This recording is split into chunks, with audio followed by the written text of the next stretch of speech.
All right, welcome to the Swedish happiness podcast called Lyckopodden Chocolako. Hello, it feels really good to be here with you. How are you, Agnes? Yeah, thank you for asking. I feel I'm good in general. I had little technical issues before you arrived, so I'm a little bit like shaky. I want to shake, all the stress off in a way. But otherwise, I'm fine and excited. How are you? In Bali, we say Saya Senang, and that means I am happy.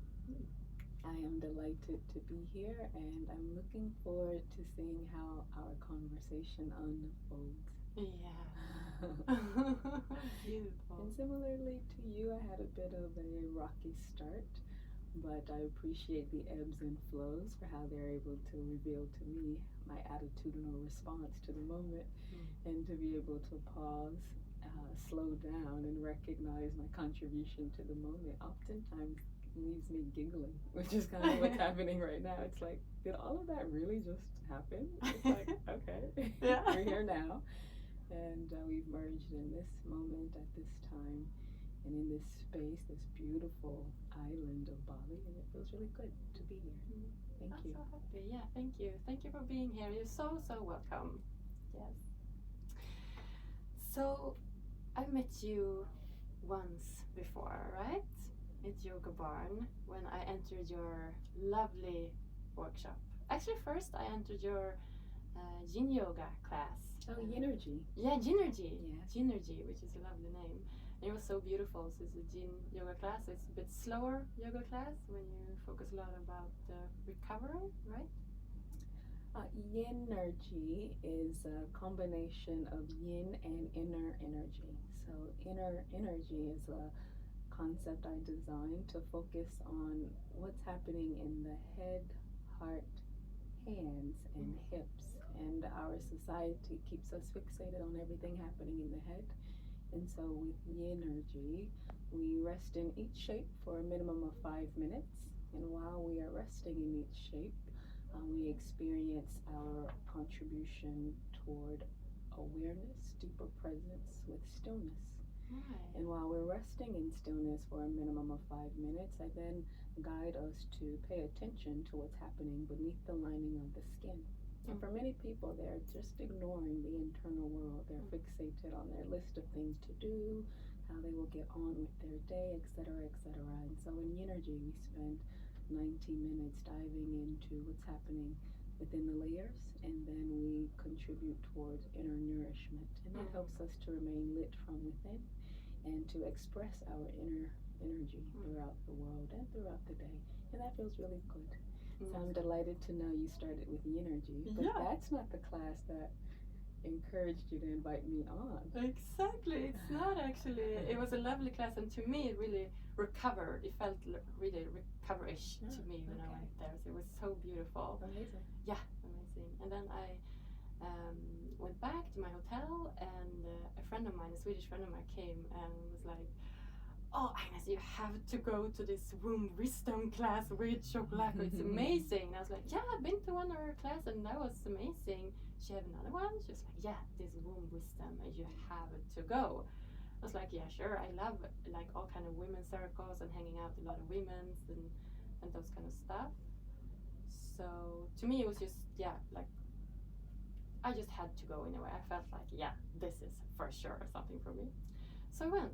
And I remember you told us in the beginning, like, this is something that, like, you probably never have experienced before. It's pretty unique. And it really was. Like, oh my God, I feel like I, like, almost tears in my eyes when I think about the end, that we were ending together. And it was a lot about sharing your story. It was a lot about dancing and releasing. And in the end, it was this beautiful moment with just sisters in the room. We were 2 different circles facing each other in a way, and we were just holding hands together. All these women were like maybe 40 or 30 people there, or women there, and then we were just eye gazing towards each other, and then this circus was keep turning, so we had new people that like was facing us every 10 seconds or something. and it was just so beautiful, so much emotions, and it was so many beautiful women there. Everybody, like, some of them were crying, some of them were laughing, some of them were just tired, some of them were happy, and we just shared that lovely, lovely space. So thank you for that at the beginning. I appreciate your summary of the experience. No two womb wisdom classes are the same, which is what I genuinely appreciate about each class, because no two women are the same. True. And so each time I lead that class every Friday, 1:30 p.m. at the Yoga Barn, I have no idea what will unravel. I do know, however, that it will go from feeling like a library, because everyone is super nervous, what exactly is womb wisdom all about? And then towards the center of the class, I call that the climax. It's almost like a wave where the wave is riding upward, and then there's a climax, and then we gradually dissolve into a state of bliss and more expansive awareness. And during that climax, I have the privilege of watching all of these women turn on and be activated from within. And for many of them, they have not felt that level of awakening in a really long time. And then I start sharing invocations that encourage them to amplify the inner energy that they have now awakened. And like I said, no two classes are the same, and so I really pay attention to what's alive in the space, and I work with what's currently in play, because it's super potent when it comes online, and to alchemicalize the experience of each woman and to bring that into a collective experience for all of us to witness and be in awe is incredible. It's incredible. And then my absolute favorite part is when you have 40, almost 50 women exiting, and then all of the people at the Yoga Barn who are not in the class are watching us exit, and they're looking at us like, what have they just been on? What happened in that room? And I love that. I love watching the Yoga Barn split and allowing us to walk down the center in all of our glory and all of our juicy awesomeness. Oh, it's so beautiful, for sure. Yes. Okay, but let's start from the beginning. Like, the listeners doesn't know you, and I don't know you as well either. I've just been to your classes, so may you introduce yourself? Like, who are you, and what is this womb wisdom? My name is Chocolako, and yes, this is my real name. I am named after my maternal grandmother, and Chocolako means obedient child with light. When I was born, my entire lineage is from Igede, Nigeria. Nigeria. Yes, and I am the first woman in my family to not have an arranged marriage. And when I was born, most Black people are lighter in complexion, but as we age, you can look behind a newborn baby's ear and notice what complexion they will eventually become. So when I was born, rather than having a lighter tone, I'm told that I came out quite dark in complexion. And so my family, my mom, my dad, uncles, and aunts would call me their chocolate baby. Because my complexion was similar to the tone of chocolate. And they would also call me their chocolate daughter. And then one uncle called me Chocolate Olako. And that's how the merging of Chocolako came to existence. So I am Chocolate Olako.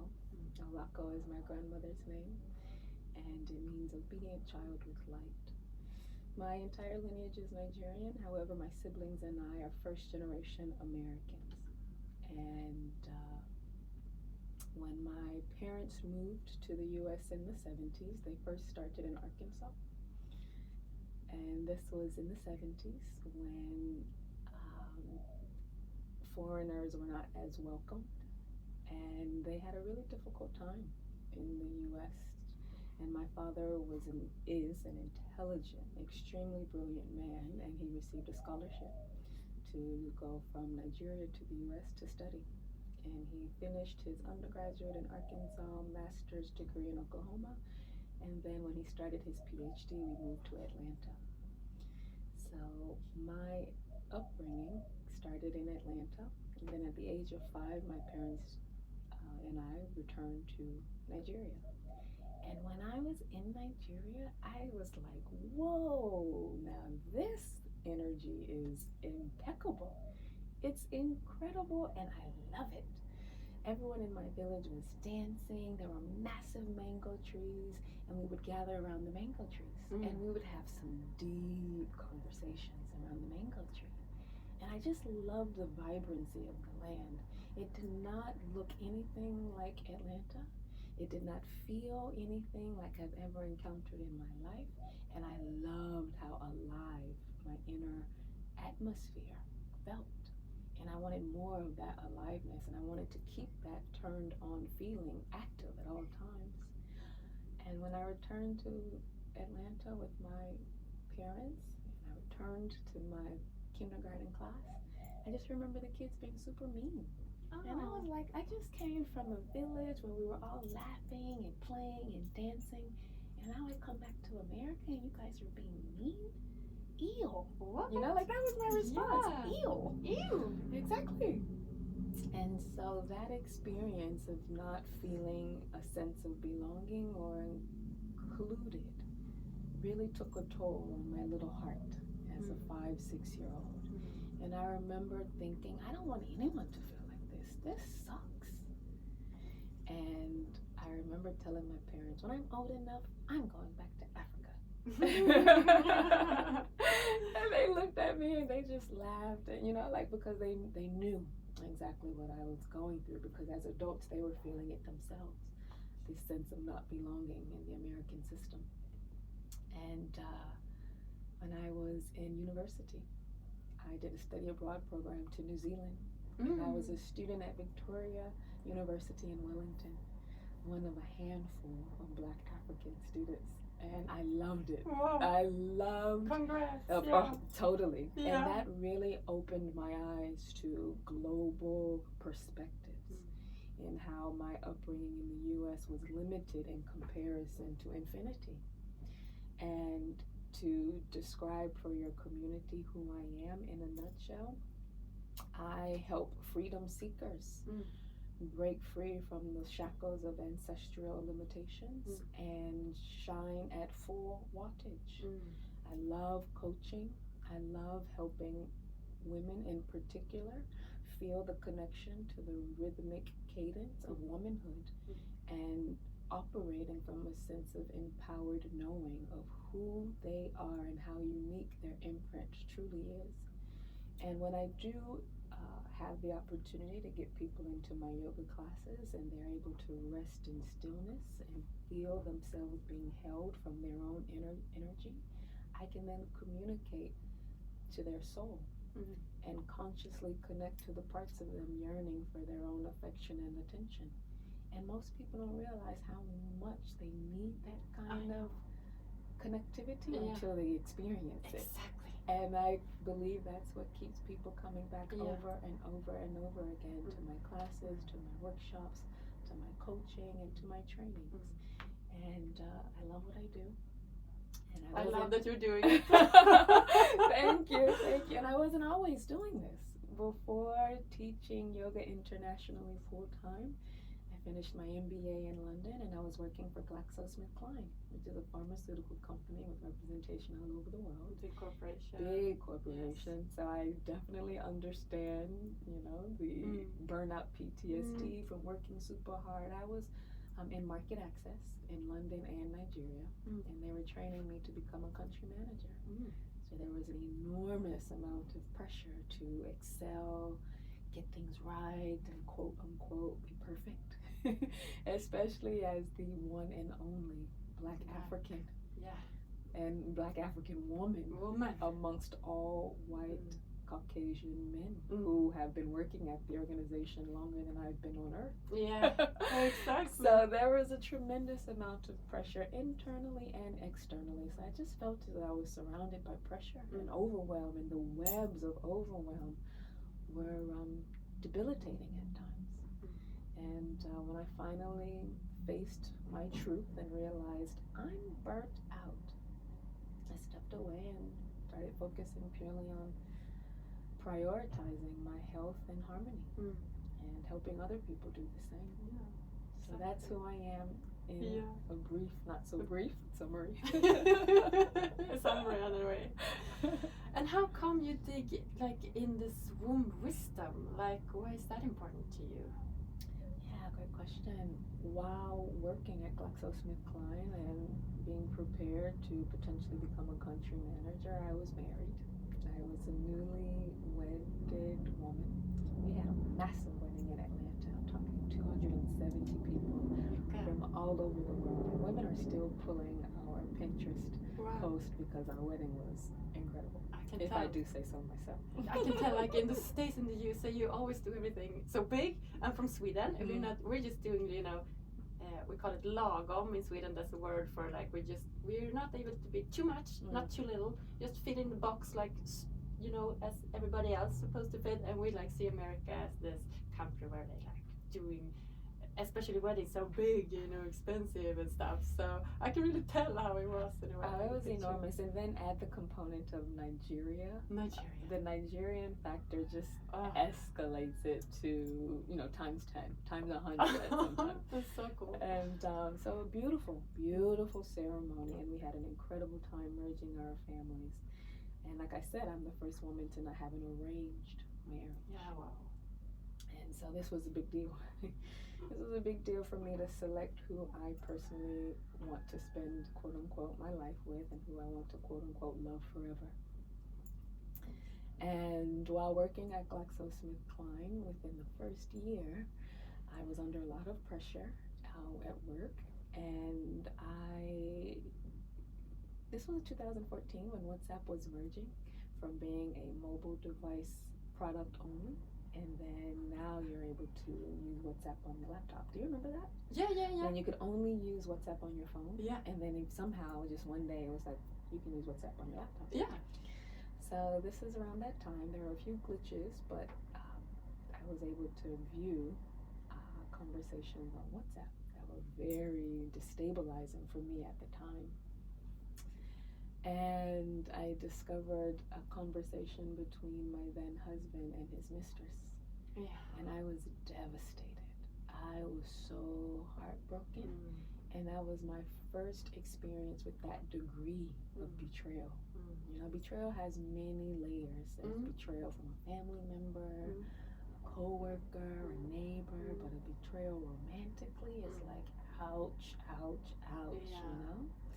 So a lot of pressure under work, and then now I'm discovering this is happening in my home. So that was painful.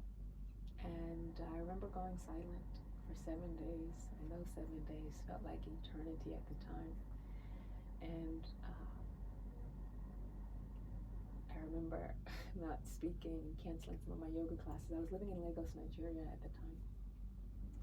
And when you weren't even talking to him? No, because he traveled. He traveled to the U.S. And so I was in the home alone. And I was just silent. And eventually on that 7th day, I was teaching a class, one of my yoga classes. And a beautiful woman stood next to me at the juice bar after class. And I love teaching in Nigeria. Oh my goodness, the vibrancy of a unified breath network and movement was incredible. And so that Saturday felt very special because I missed that sense of community. But after class, this beautiful woman stood next to me on my right, and she mentioned Thailand and all the ways in which Thailand is special for her. And then to my left was this beautiful sister, who I'm still really good friends with now. In fact, she's one of my lawyers. Oh, really? Incredible woman. And she talked about Bali, and that she just returned from Bali and all the ways in which Bali is special for her. And every word she used to describe her experience of Bali resonated with my spirit. I was in awe of everything she was saying. She talked about the people, she talked about the culture, the devotion to spirituality, and I was just in awe. And I could sense goosebumps all over my body. I call them triple ripples. I feel that now. As long as you're talking, I'm like feeling that all the time, the triple ripple. Yes. The goosebumps. Yes, I call it triple ripples when they go through my body 3 times, up and down, up and down, up and down. I think I'm at like 6, 7 now. And that's my body's way of communicating to me. You know, whether I'm in residence, if I should pay attention. You know, it's like really getting my attention. And so when she mentioned Bali, I was like, yes. And there was as though this inner guide was communicating to me. And it was a full body yes. I said, I don't know anything about Bali. I don't know even where it's located, let alone Indonesia. The only thing I knew about Bali was Eat, Pray, Love. Yeah, exactly. The movie. That's the book. all I knew. The book. I just knew the book and parts of the movie. I fell asleep on the movie. But I'm the first woman in my entire lineage to step foot in Asia, you know, and so here I am going through my, you know, this experience with betrayal, and my mom and dad are in the States, and they're like, you're not coming to Atlanta, you're not going to see family in Nigeria, you're going to Bali? Really? Like, they thought I was tripping. Yeah. They really thought I was losing it. Yeah. And in a way, I thought I was too. My world crumbled. And fast forward, I came to Bali. It was my first time here. And I stayed on the bathroom floor in fetal position the entire 7 days of this retreat. And when the 7th day came, the facilitator says, okay, it's time to go. We just concluded. And I told her, I'm not fixed. I can't go back to Nigeria like this. I'm still feeling, quote unquote, broken. You know, I just felt like the rug was pulled from under my feet.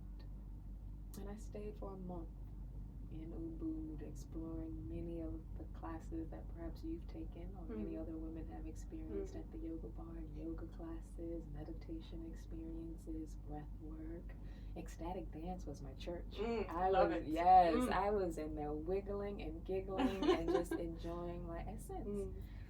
And all the different purification ceremonies. I mean, if it included healing, I signed up for it. You know, I was really on a quest to heal and to solve my inner turmoil. And when I eventually returned to Nigeria a month later, my then husband and I did not reconcile. And I ask women often, how many times have you attempted to fix yourself to reconcile a relationship? And inevitably a woman will raise her hand and say, yes, I'm doing that now. Or yes, I've done that before. Or yes, you know. And that feeling of wanting to fix ourselves as if we're broken. And that was my experience for about 2 years. Just running around attempting to fix myself and focusing purely on work, ignoring the betrayal. So we were separated, and I held a yoga teacher training in Morocco. I was doing workshops in Mallorca. I was traveling around London and Europe, and really, you know, creating an imprint around the world in terms of yoga and meditation. And while I was ignoring my health and ignoring the betrayal, my body was yelling at me from the inside. It was like, help, help, help. And I didn't realize that my body was communicating to me the way it was until I returned to Bali after being away for about 6 months. And I called a girlfriend and I said, hey, I don't feel well. And she was like, what do you mean? I was like, the rhythm is off. I just don't feel myself. I stayed in bed for 3 days. I was just completely exhausted. And then my girlfriend suggested I see a doctor. And the moment she suggested you should see a doctor, I thought, oh my goodness, I have not seen a medical doctor in 9 years. Crazy. Right? 9 years. And there are probably some listeners right now who have not seen a medical doctor in 2 years, 5 years, 15 years. You know, I've had so many women share with me during the womb wisdom experience that they too have not seen a medical professional. And at that time it was 9 years, and I saw an OBGYN here in Bali, Dr. Hariasa, Bali's most sought after obstetrician gynecologist. And he used an intravaginal scan. And that was my first time even hearing about it, knowing what it does, and he explained to me what he was about to do. And he had a nurse in the room, and he started counting. Dr. Hariasa said 1, 2, 3. And at the time, I thought he was counting my blessings, you know, like how many children I could potentially have, or, you know, like, but he was not. So it's like a scan that he scans your body. So think about this elongated object. And at the end, it has a camera. And this camera is able to observe what's happening inside the womb space. And he was counting myomas. And myomas is the medical terminology for fibroids. And my understanding at that point is that fibroids equal hysterectomy. And while Dr. Hariasa's team was scheduling surgery for me, I was sitting there in denial, like, how is this happening? I'm separated from my then husband, but I still want children. A hysterectomy? And that's removing the womb and everything. Correct. But a hysterectomy, a full hysterectomy, is the removal of the parts of our womb that enable us to conceive and give birth. There are partial hysterectomies as well. And at that time, I didn't know the options available to me. So I tell women all the time, we always have options. Seek options. So that's what I did. I reached out to Dr. B. Dr. Bannister is this incredible nurse who worked at Massachusetts General Hospital, which is where I worked, in Boston for about 3 years. And I just reached out to her and said, hello, I just received this diagnosis. And surely there must be some innovative treatment options at Harvard. What options are available? And as I'm sharing with her my concern and how nervous and terrified I am, she's informing me of the various options available. And I'm like, oh, thank goodness. And then I was like, that one, I want that option, after she gives me a list. And then I go to the US, and this is January 2020. And at this time, I did not have medical insurance. So I'm seeing exactly the same face you made is the same experience that I was going through. If anyone knows anything about the American healthcare system, it can be. We're lucky in Sweden, I just want to say that, because it's not as it is in America, but continue. So I saw at least 5 different physicians, and I was paying out of pocket for each visit. And by the 5th visit, I looked at my bank account, I looked at how many more appointments I needed, and I was like, something has to give. And by then it was March 2020. And we all know what happened in March 2020. We knew. Right? And the medical doctors said that my case was no longer a priority. And that was disheartening for a medical professional to say my case is not a priority. Whereas for me, it was consuming my mental space, my emotional state. It's all I thought about. It's all I was feeling into. It's like, what's going on in my body? And instead of staying in America and not being able to see a specialist, I went to Mexico.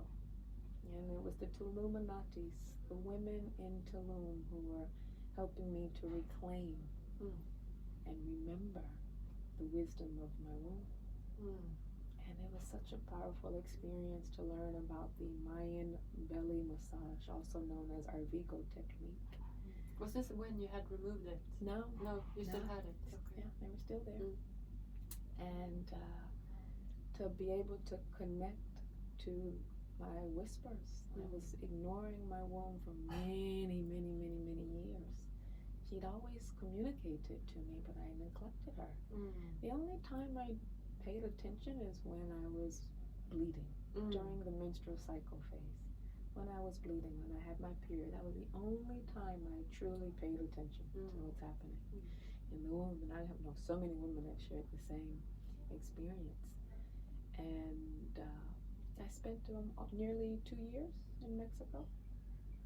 And then I returned to Atlanta, and I finally met a physician who specializes in minimally invasive myomectomy. Her specialty is in pelvic care, a beautiful Jamaican woman. And she understood everything I was saying about my concerns and how my skin responds to trauma and what my hesitations have been, and all that I learned in terms of the rhythm of my body, honoring what my body's callings have been in terms of food intake, in terms of supplements, in terms of seeds, and how much time I was spending with nature. And during those 2 years, I learned so much. And I thought to myself, wow, I'm pretty educated. You know, I have a master's in public health, and I love studying, I love learning, and I did not know any of this. I was in awe of how much I was learning about the wisdom of the womb space. Every human on this planet was birthed from a womb. Yeah. Why are we not studying this? Yeah, I know, it's so weird. Like wombology. My God, wombology. Wombology. Where is the wombology? Should be a required curriculum. Yes. In every school, in every community, we should know about the power of this portal. Yes. And what the woman, the female body is capable of doing. It's incredible. And so each time I learned something, I was more in awe. Deeper reverence, more respect for what our bodies are capable of achieving. And that is the beginning of my interest in womb wisdom. And during each week at the Yoga Barn, I get to sit down and have conversations with 40 to 50 women from around the world, and it's incredible how little we know about the layers beneath the lining of our skin and what our body capable of doing. And so I currently lead womb wisdom yoga teacher trainings at the Yoga Barn, and they are accredited by the Yoga Alliance, and I have a framework that focuses on the head, heart, and hips. As mentioned earlier, our society is fixated on everything from the head up, what's happening in the head and only the head, whereas I'm encouraging all of us to pay more attention to the neck down and to really embody the communication and the essence of what's being expressed through us, through the body. And so that teacher training is incredible, if I do say so myself, because there are experts from around the world who are pouring so much love, so much energy, so much passion into the experience. I'll give you an example really quickly. Yeah, please. So this past year, when I asked the applicants, how many of you will teach after this experience? About 20% said, yes, I'll teach. And then at the end, 100%, the entire cohort said, I'm going to teach this. This is so good not to teach. And so they've continued their education onward. One lady is now a grief doula. Wow. Okay, she's like doing her certification to become a doula, which is amazing. And that's because she got to meet Ibu Robin on the training. Ibu Robin is a CNN 2011 CNN Hero of the Year. And she's located here in Bali, and so she got to witness firsthand the role a doula has in birthing life. Another beautiful sister recently completed her certification in sensual pleasure. Another woman is completing a FEM certification, fertility education and medical management, and on and on and on. It's like this is just a foundation for exploring what's even possible. It's just the beginning. It's just like the beginning. It's gonna rise so much. Exactly. And it's so beautiful that you actually also teach teachers or people that become teachers, so they can also spread the word. Absolutely. Yeah, for absolutely. sure. But it needs to be shared far and wide. It's my belief that if this information was communicated to every little girl, we wouldn't have the issues with worthiness or self-confidence or self-love the way we're having around the world. For sure. There's no doubt in my mind that if we as little girls understand our power, that we would be having this kind of imbalance on the planet. So yeah, that's why I'm doing it, because I remember laying in the hospital bed after the minimally invasive myomectomy procedure, and I remember saying, if this is my mission, give me a sign. And the sign was loud and clear. Yeah. It was so clear that this is my mission, to help support women remember the rhythm of womanhood. Because no educational system is talking about perimenopause or menopause or what happens in womanhood. There are evolutionary stages. So you have removed it now, right? So yes, Dr. Soyini Hawkins in Atlanta was able to successfully remove 25 fibroids from my womb. 25. 25 tumors that Tumors. were equivalent to a 4-month baby. Oh, really? Yeah, so it was that that rude and convenient awakening that brought me closer to paying attention to the rhythm Yeah. of the womb. Did you feel any like pain in your stomach before? Absolutely. Yeah. There was this bulging bloatedness that was there despite how often I exercised. I'm talking I was a regular gym goer, practicing yoga constantly, meditating, eating plants, I had a plant-based diet, and focusing on vegetables, seeds, and non-dairy products. And so I just didn't understand why I had this heaviness. And that's what I meant by saying earlier I was ignoring the yells from my body. Yeah, true. Okay. What was the biggest like difference from before you knew this and after?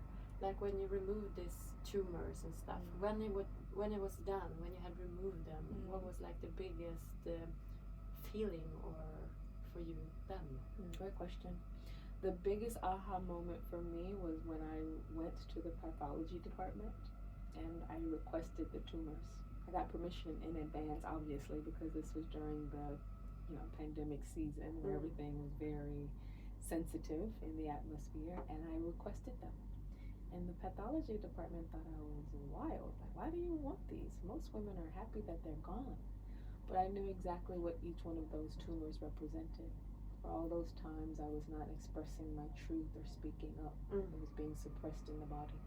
And there's a beautiful book called The Body Keeps the Score. Yes. Yeah? You know the book, oh, yes? I know. Yes, I know. It's my favorite book, and it's so important. Not my favorite book, but it's like such an important book because we don't have. It's like we have one book in that field. Feels like that field with trauma and the body and how it works and like the body, how it keeps the score in a way. There's like so many authors. Oh, yeah? So let me add some more to your library. So there's also my really good friend Mark Woolen, Wolynn, really good friend of mine, New York Times best-selling author. He and I've interviewed him twice now. His book is called It Didn't Start With You.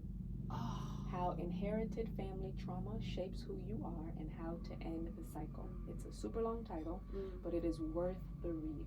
I have an audio book. I have purchased it and gifted it to so many people. The book is incredible, and I'm looking forward to his next book coming out, Inherited Family Trauma. And then there's also Peter Levine. His work around trauma is also incredible. So I highly recommend. Thank you. Yes, expanding your library for understanding how the body is keeping the score and how we can respond. And so back to my point with the tumors, I labeled the first tumor betrayal because I knew exactly what that was. And then shame, the shame of having this marriage that was not arranged by my family and it not working out, the guilt, the disappointment, the frustration, and having to start over. There were just so many emotions, electromagnetic motions that were residing in the body. I just kept them there. And our womb space, our pelvis, I call it the basket, is shaped like a bowl, like a crucible. And when most women are holding on to entities that are designed to go through them, they lodge in the hips, they lodge in the basket of the pelvis. And it's my encouragement through my trainings, through my workshops to shaky, shaky, shaky, shaky. As you remember from class. We're shaking a lot. Yes, it's super important to not stay contracted or constricted in the body because these are energies in motion that are designed to keep moving. And when we hold on to anger, it turns to rage and depression, and it impacts our body, it impacts our breath. And most of us feel it in the belly. We feel it in the belly, and then we also feel it in our pelvis. Think about the anatomical proximity of our large intestines next to the womb space. So there is definite science-based research around how the body, the female body in particular, keeps the score. Keeps the score, for sure. And to me, here in Bali, it feels like that's like more of a norm. Like that in general, people understand it, and people talk about it, as you say, and what trauma does to your body, and how important it is to move in terms of get your feelings flowing, and like somatic releasing. Somatic releasing, exactly. Like our head is just like 10% of our body, and we're focusing so much on our head all the time, fix everything from our head. And I feel like in Sweden, this knowledge hasn't even like arrived yet in a way. Like when you say trauma in Sweden, people don't even know what it is. Like if I say in Sweden, like, yeah, I have PTSD, people are like, yeah, well, I'm also sensitive. Well, yeah, I'm also had a rough time in my childhood. Yeah, well, it's been like, just fix it. Just think positive, and then it will go away, you know. Because it's so much focusing on the head. I feel like that's why I had such a strong calling here, because I didn't even know why I was going to Bali either. I was like, Bali, yeah, sure, let's go to Bali. A lot of people go there. Well, maybe I'll like it, maybe don't. And people are like, yeah, maybe try Canggu out, you like surfing, and maybe try this place out, you like running, blah, blah. But I had this strong feeling just towards Ubud, because it feels like in Ubud there is, I don't know if it's just in Ubud, but in Bali in general, this like knowledge are more common, and it's more accepted, and it's more, people living more like, yeah, close to it in a way, which I really have been longing for such a long time. So that's also why I'm so happy you're here and sharing this, because it's important. This important, like, information is so important to spread to the world, because we can't do it enough in a way. Thank you for sharing. I've never been to Sweden. I would love to visit. But based on your experience, perhaps you could help me understand what you believe could be a way forward to help Sweden as a collective become more acquainted with how trauma impacts the mind, body, and spirit. What do you think is a way forward for Sweden? I think one way is to have these conversations and to spread it. And so that's why I also think it's so important to do this and actually make people listen to this, because I think this is one way. So awareness. Awareness. You're describing this as awareness. Yeah. And then after there's awareness, perhaps education. Education. Yeah. Education, for sure. Yeah. And then after education, perhaps some somatic experiences. For it to be felt in the body. I'll give you an example. Yesterday I was with my coach.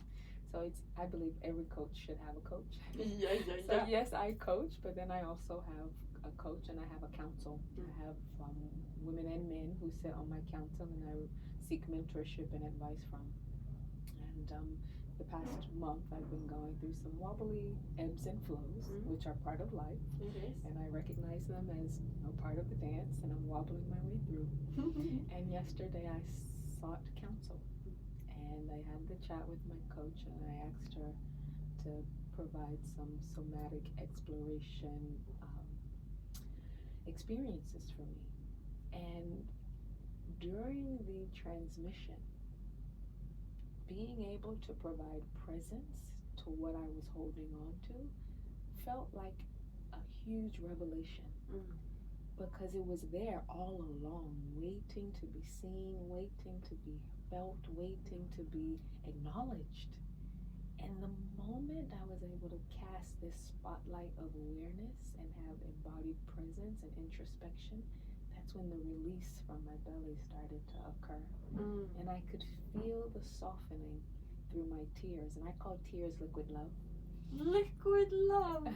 Tears, liquid love, I love it. Because liquid love is attempting to reach the parts of us that have been yearning for our attention and affection for a really long time. And I had a really big cry for about 30 minutes. And afterward, it felt amazing. It was as if the palm trees were more vibrant and green.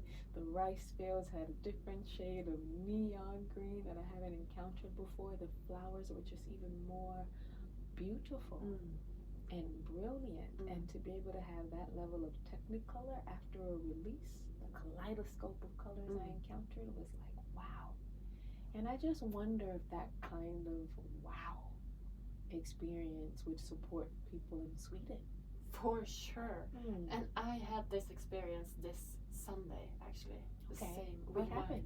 With my coach, or with a new, a wonderful woman I met here, and that I also met at a Reiki ceremony in a way at the Pyramids of Chi, and something called me to go, like to be coached of her. And we had this beautiful Sunday morning when she was coaching me also through my traumas, my PTSD, and what the reasons why I had it in the beginning. And it also boils down to my family and my mother and my relationship to my mother, and it's a long story.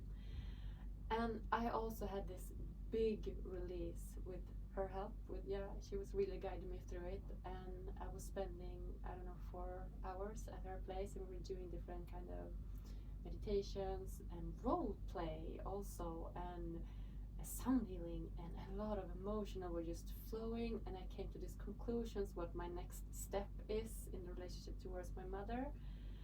And it's been, today's Tuesday, so what's this Tuesday? It's been 4 or 5 days since then, and I also feel so much more light, and I see like the colors are so bright now, and you know, I can see everything, and I don't have to sleep at like 12 hours a night anymore. I can sleep regular 9 or 8 hours, and I feel like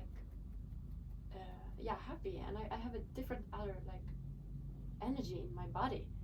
So it's so much that are shifting with this big releases, bodily releases, that we need. And I think we're in a way, our body's screaming for it in a way, but we're not again listening so good in Sweden in general. So it's fascinating what you just shared. Reminds me of my puppy who's sitting right here. His name is Coco Choo Choo. Coco Choo Choo. In Ikeda, my language, Choo Choo means please. Oh. And essentially I'm saying, Coco, please come here. Oh. Please sit down. And then I learned after I named him in Bali, Choo Choo means grandchild. Okay. Isn't that super sweet? That's so sweet. But when I watch Coco Choo Choo, he'll chase after something super fast, and then he'll stop. And after he stops, he'll just start shaking. Yeah. And then he just keeps going as if nothing happened. He moved it out of his body immediately. And it's such a natural, instinctive response for him. It's like no other being had to teach him how to do this. Exactly. He just knows on his own to shaky. And I'm in awe of how he's responding to these moments of heightened occurrences. And I say that because not every moment is traumatic. And I know our society has done a very effective branding job of calling ebbs and flows trauma. Yeah. And not every moment or encounter is traumatic. And so that's why I call it an occurrence, respectfully. And so I'm just fascinated by how my puppy is able to recognize the importance of shifting that kind of energy from his body immediately. And how much we can learn from other animals beings. in the animal kingdom. Exactly. That's what brings me to my point. So I take groups to Kenya. I do safari retreats. Oh, really? Oh my goodness. So every October. I spend about 12 days, and we do a festival in Lamu. And being in the wild in the Masai Mara Safari Park is an unmatched frequency, because these animals are in their natural, glorious habitat. And I remember after this past October, coming back to Bali and changing the name of one of my yoga classes. The class used to be called Slow and Gentle Yoga. And then after coming back from being in Kenya for 1 month, I changed the name to Slow, Steady Stretch. And I did this because I spent about 30 minutes watching a herd of elephants. The males, the females, the babies, about 20 of them. And the way they moved majestically through the land, slowly, steadily, and stretching with so much ease. They were not in a hurry. They did not feel the sense of overwhelm. It taught me that humans are the only animals in the animal kingdom paying to live on Earth. We're paying rent, we're paying for electricity, we're paying for food, we're like paying to live here. True. Right? It's Wow. fascinating what we can learn by virtue of being immersed in nature, the kind of barriers that are keeping our third eye, our pineal gland, from connecting with the obvious aha moments around here. So I am a huge advocate for moving slow and steady and paying attention to what's unfolding as it is unraveling. Oh, so beautiful. Oh, I love it. For sure. Wow. Oh my god. Okay, so we talked about the tumors and stuff. And you were calling them stuff. And what happens then? Did we talk about that? What did you do with the tumors? No, we didn't get to that part. No. So Yeah, we were just flowing out. So that's how I'm trying to bring it back. But what happens then? Yeah. So after I received the tumors from the pathology department, I had a ceremony. And I know the importance of ceremonies after living in Tulum, Mexico, being in Peru, being in Africa, and being in Southeast Asia. Routines are what we do on a day-to-day basis, and rituals and ceremonies help us with life. And the ceremony to cut off the energetic cords to these tumors is what I conducted. And I labeled each one of the tumors because I knew exactly what they were. And then I had a ceremony to express gratitude for what they taught me in terms of paying attention to the rhythm of my body when my body is communicating to me and through me. And then I had a ceremony to cut off the energetic cords. I expressed gratitude and sent them on their way. And it has been 2 years now, and I'm fibroid free. And that feels really good. Round of applause. Yay! And now I'm having regular checkups and paying attention to when my body is communicating to me. I call them womb whispers. And I'm teaching other women how to tune into the rhythm as well. Has also been a great way to express gratitude for what I've gone through, so that other women don't have to go through it in order to pay attention to their body. That's so beautiful. Yeah, I love it. I love it. It's like such a story, and it's so important. And also to share, to talk about, sisterhood and like womanhood and the womb and how you can listen to it. And I feel it's so important to like spread this information. And like after our class we had together, the womb wisdom, I started to actually also notice and talk a little bit with my womb. Fantastic. And I feel like I'm so connected to it. Like now when I start talking to it, she speaks a lot to me. Like she's telling me so much stuff. Like, oh really, okay, well, it's so cool. Oh. Hello, cutie. We have a little puppy. Is it a puppy? Or is it an old one? Poodle. It's a puppy. Puppy. No, and you see something here. Yeah, well, and I feel this groundedness, and I feel this groundedness and this calmness and this stability and this steadiness in my womb, and it really helps me like in decisions. When I really pay attention, I can really feel this groundedness just from myself. I don't need it from someone else. I just feel it here, and I just have it, like access to it all the time, which is so beautiful. So yeah, I really say that to listeners to pay attention to womb. Beautiful. What a lovely conversation. I think we will sum this up. I have 3 fast questions, as I call them, as I usually ask all my guests in the end, which I think we could wrap this up with. And the first question is, what makes you really happy?